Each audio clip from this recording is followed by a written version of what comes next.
In this next module, we're going to practice using the colon and the dash to merge sentences. I'm going to lead you through my edits, so it's fine to just watch this video all the way through. But if you have extra time, it's always a good idea to pause the video and try editing the examples on your own. I have provided the text of the examples if you want to do that. Here's the first example. It says, evidence-based medicine teaches clinicians the practical application of clinical epidemiology as needed to address specific problems of specific patients. It guides clinicians on how to find the best evidence relevant to a specific problem, how to assess the quality of that evidence, and perhaps most difficult, how to decide if the evidence applies to a specific patient. Okay, hopefully, as I'm reading that out loud, you noticed the repetition. There's a lot of repetition here. There's a lot of wordiness. As a specific example, that first sentence says evidence-based medicine teaches clinicians. The second sentence says it guides clinicians. And this is one of those instances where I imagine that the author was sitting there. They're saying to themselves, I already used the word teaches, and I don't want to repeat myself, so I'm going to reach for the thesaurus. And they find the word guides, and they're happy. But remember to catch yourself when you're doing this. If you're reaching for the thesaurus, ask yourself, do I really need the second instance of the word at all? This is a case where we don't need to repeat. We can actually merge these two sentences together so that the teaches clinicians reaches across both sentences. Another thing to point out about this example is that we have a list of things in the second sentence: how to find, how to assess, and how to decide.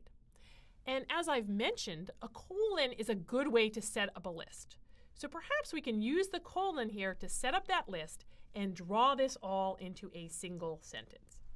So we can say evidence-based medicine teaches clinicians the practical applications of clinical epidemiology. And then I'm going to put the colon here because I think this as needed to address specific problems of specific patients is very vague and wordy and is just completely not needed. So we can put the colon here. We no longer need the it guides clinicians because we already said teaches clinicians.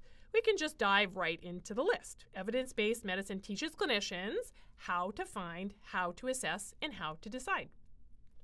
Now, there's some other words we can trim out here, so I trimmed out a few more words, but here's my final edit.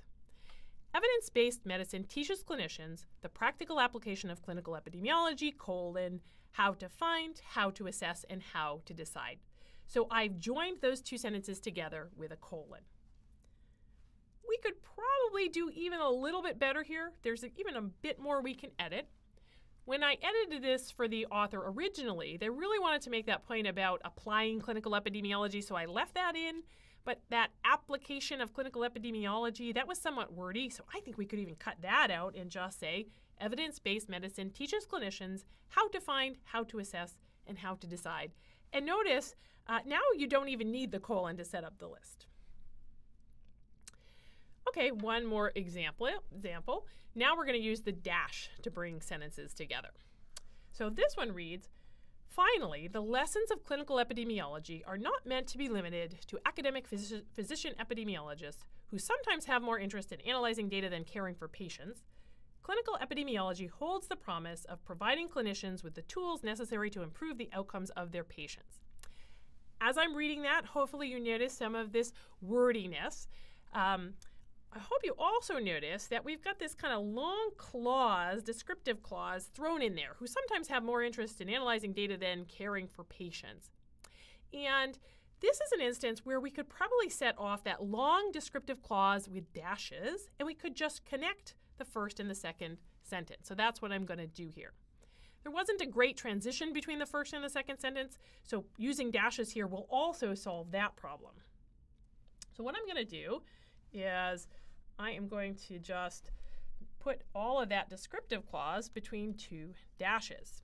So we get, finally, the lessons of clinical epidemiology, and then we get some wordiness here, are not meant to be limited to. What if we just said the lessons are not limited to, get rid of the meant to be, to academic physician epidemiologists who sometimes have more interest in analyzing data than caring for patients, and then we don't need to repeat clinical epidemiology, so we can get rid of that.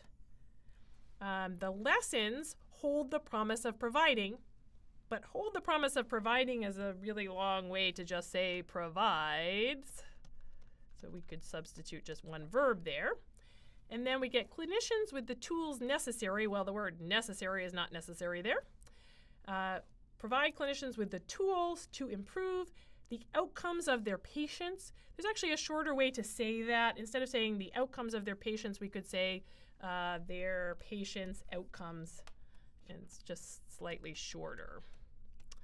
So we can edit that one down too.